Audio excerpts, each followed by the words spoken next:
मध्य प्रदेश में रेत माफिया पर घमासान मचा हुआ है। नेता प्रतिपक्ष गोविंद सिंह ने बीजेपी सरकार पर गंभीर आरोप लगाए हैं।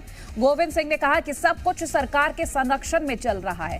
बीजेपी नेता माफिया से मिले हुए हैं, इसीलिए वो निडर होकर हत्या कर रहे हैं। उन्होंने कहा कि प्रदेश की कानून व्यवस्था संभालने में मुख्यमंत्री असफल साबित हो रहे हैं। ऐसे में मुख्यमंत्री को पद पर बने रहने का अधिकार नहीं है।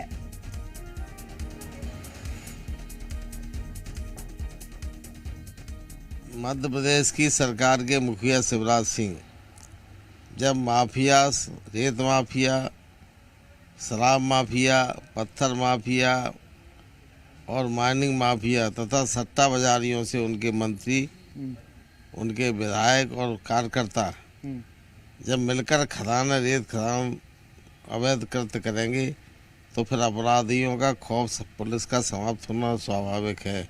इस तरह का वातावरण पूरे प्रदेश में बना हुआ है। मुरैना में करीब 25-26 लोग मरे थे अवैध नकली शराब से।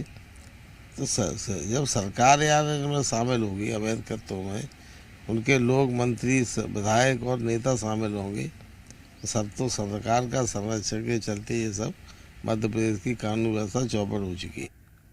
तो देखिए, रेत उत्खनन को लेकर, अवैध रेत उत्खनन को लेकर जो तस्वीरें सामने आ रही है, पटवारी प्रसन्न सिंह की मौत के बाद अब सियासी सरगर्मियां काफी तेज हो चली है। जहां अब वार पलटवार का दौर शुरू हो चुका है, तो वहीं अब देखिए कांग्रेस की ओर से लगातार बीजेपी पर हमले बोले जा रहे हैं, तो बीजेपी भी पीछे नहीं है। बीजेपी की ओर से कहा जा रहा है कि अभी आचार संहिता का प्रभाव है, लेकिन दोषियों पर सख्त कार्रवाई जरूर होगी।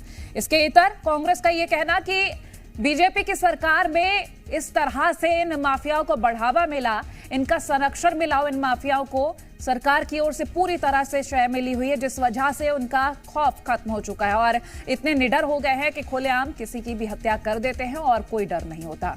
पटवारी प्रसन्न सिंह की हत्या के बाद अब सियासी सरगर्मियां काफी तेज हो चली है, लेकिन कार्रवाई के रूप में अभी फिलहाल ट्रैक्टर चालक को गिरफ्तार तो कर लिया गया है, लेकिन क्या और कुछ होता है ये देखना महत्वपूर्ण है। जी मीडिया संवाददाता प्रमोद शर्मा हमारे साथ लाइव जुड़ गए हैं। प्रमोद, लगातार कानून व्यवस्था पर सवाल खड़े होते रहे हैं, एक और जीता जागता सबूत सामने आ गया है। पटवारी प्रसन्न सिंह की मौत इस बात का एक गवाह बनता जा रहा है। देखिए, एक सरकारी कर्मी की कुर्बानी हो गई है और ये देखिए अवैध उत्खनन है, उन्होंने कुचल दिया है जी। वो रोकने के लिए पहुंचा था कि ताकि जो मध्य प्रदेश की अमूल संपदा है उसका दोहन ना हो, और दोहन करते करते वो उसको इसकी शहादत हो गई है।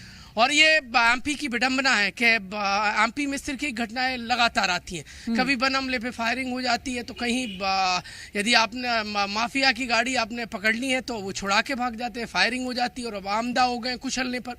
ये बता रहा है कि एमपी में रेत माफिया के हौसले 7वें आसमान पर जा पहुंच गए। देखिए, भले ही आज विपक्ष सत्ता पक्ष पर आरोप लगाए या कुछ भी हो, लेकिन सरकार कोई भी रही हो, लेकिन एमपी में जो काली रेत हो या फिर भूरी रेत हो, दोनों ही रेत का परिवहन करने वाले अवैध वो हावी रहे हैं। और ऐसा नहीं है कि सिर्फ ये भोपाल से दूर दराज में आप चले जाइए, विदिशा जाइए, सीहोर जाइए, जहां जाएंगे, ग्वालियर चंबल में तो आप इंतहा पाएंगे। वहां पर तो आपको याद होगा 2011 की एक घटना, एक आईपीएस अफसर पर अटैक कर दिया गया था। तो एमपी में जो अवैध रेत खनन माफिया है वो बानगी दे रहा है, लेकिन सियासी पारा चढ़ गया है। नेता प्रतिपक्ष डॉक्टर गोविंद सिंह ने निशाना साधा है और कहा है कि एमपी में जो रेत माफिया है वो एक्टिव नजर आ रहा है। देखिए, कुल मिलाकर ये घटनाएं बता दी है, एमपी में माफिया यानी M4 माफिया एक्टिव है और इसको डीएक्टिव करने के तमाम जो बयान है, दावे हैं, वो अब तक नाकाफी सिद्ध हुए और लिहाजा अब ये घटना जो आई है उसने सबको शर्मसार कर दिया है और बता दिया है कि एमपी में माफिया थम नहीं रहा है, रुक नहीं रहा है, वो अपनी अवैध गतिविधियां लगातार जारी रखे और जो उसमें आगे आएगा वो कुचल दिया जाएगा। ये माफिया की तरफ से ये देखिए ये घटना बता रही है। तो कुल मिलाकर अब देखने वाली बात ये होगी कि जो ट्रैक्टर छुड़ा कर, जो ट्रैक्टर से पटवारी को कुचला है, वो लोग कब तक अरेस्ट हो पाते हैं। और शहडोल की इस घटना ने पूरे प्रदेश भर में सनसनी फैला दी है। देखिए, अब भले ही नई सरकार नतीजों के बाद तय होगी, लेकिन उससे ठीक पहले सिस्टम की जो जिम्मेदारी है वो अपनी जिम्मेदारी का निर्वहन करना चाहिए। मैं आपको कुछ आंकड़े बताता हूं जो चिंता में डाल देंगे और बता देंगे कि एमपी में अवैध रेत खनन और जो ठेकेदार है उनका किस कदर बोलबाला है। देखिए 19-20 में एमपी के 7 जिले जहां पर तवा, नर्मदा, दूसरी और जो बड़ी नदियां हैं जहां पर रेत निकाली जाती है, वहां पर टेंडर हुआ। और 19-20 में जो ठेके की प्राइस थी, बिड प्राइस थी, नीलामी जो दर थी वो 111 करोड़ थी, लेकिन वो हाईएस्ट प्राइस पर नीलामी हुई 7 जिलों में महज 625 करोड़ के आसपास। अब आप आइए 23-24 में जो नीलामी हुई वो 7 जिलों में कितनी हुई, उसकी जो नीलामी जो कीमत थी वो 385 करोड़ थी, लेकिन वो 411 करोड़ के आसपास उसकी नीलामी हुई। यानी 19-20 में 625 थी और 23-24 में 411, यानी 200 करोड़ का एमपी की सरकार को शपथ लग गई, राजस्व नहीं मिल पाया। 625 से ऊपर जाना था लेकिन नीचे आ गया 400 पर। ये आखिरकार किसका इसमें पूरा देखिए संरक्षण है, किसके इशारे पर ये जो एमपी सरकार को राजस्व की हानि पहुंचाई गई। और आखिरकार जब कम दरें थी, उन कम दरों में भी ठेके क्यों सरकार ने दिए, ऐसी कौन सी मजबूरी रही? क्या सत्ता में बैठे लोगों का इसमें हाथ है? देखिए सत्ता हो, विपक्ष हो, सरकार एमपी में किसी की भी हो, बीजेपी की हो, कांग्रेस की हो, सब पर सबके दामन पर दाग लगे हैं रेत खनन से जुड़े होने का। उमा भारती का लेटेस्ट एक ट्वीट आपको याद होगा, उन्होंने कहा कि सदा नीरा मध्य प्रदेश की लाइफलाइन और नर्मदा जिसको सारे नेता पूछते हैं, उसको अवैध रेत माफिया ने आधी छलनी कर दिया। एमपी में जब कांग्रेस सरकार थी तब उमंग सिंगार के वो उमंग भरे वो नेताओं को श्रृंगार कर गए थे अवैध उत्खनन को लेकर। डॉक्टर गोविंद सिंह ने कई बार कहा, शिवराज सरकार के मिनिस्टर कृषि मंत्री कमल पटेल को तो पत्र लिखना पड़ा खुल के, क्या अवैध रेत खनन खुल के हो रहा है। सीहोर में जाइए आप, जहां जाएंगे वहां अवैध रेत खनन खुला पाएंगे, नदियों को छलनी किया जा रहा है। हाँ, चुनाव आते हैं तो पूजने का एमपी में खूब ढोंग चलने लगता है, लेकिन बाद में भुला दिया जाता है। कहा जाता है एनजीटी के जो नॉर्म्स है कि जहां पर पानी भरा है वहां पर रेत नहीं निकाली जाएगी, लेकिन नदी कोई भी हो, बेतवा हो, नर्मदा हो, सिंध हो, या कोई भी नदी हो एमपी की, घड़ियाल क्षेत्र क्यों ना हो, घड़ियाल सेंचुरी क्यों ना हो, वहां पर भी पोकलैंड मशीन से पानी के अंदर से रेत निकाल लेता है ये माफिया, और इसको रोक नहीं पाते हैं। बार बार ये सिस्टम पर अटैक कर देता है, लेकिन इन माफिया पर लगाम आज तक नहीं लगी है। अब इस घटना के बाद क्या सिस्टम चेतता है?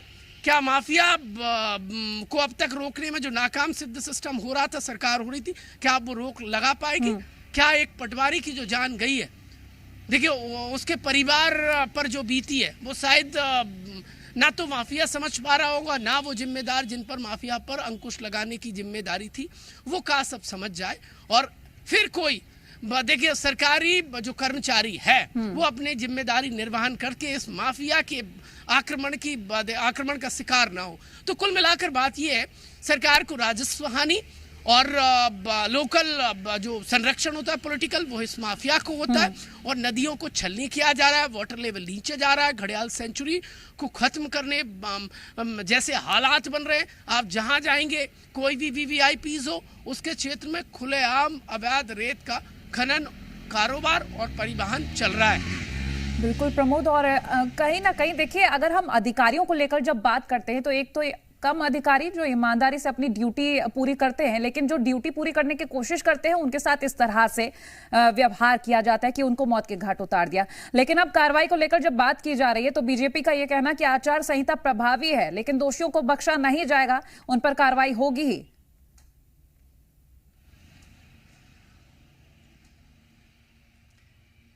देखिए कोई एक्सेप्ट थोड़ी ना करता है। अभी सरकार किसकी है? मध्य प्रदेश में मुख्यमंत्री कौन है?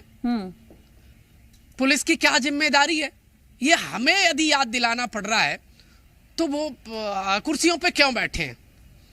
यदि लोगों को अपनी जिम्मेदारी से पल्ला झाड़ना है तो जिम्मेदारी का दामन वो क्यों ओढ़े हुए हैं? सवाल ये है कि एमपी की जनता देखिए खनन माफिया के आतंक को ऐसे नहीं झेलती रहेगी।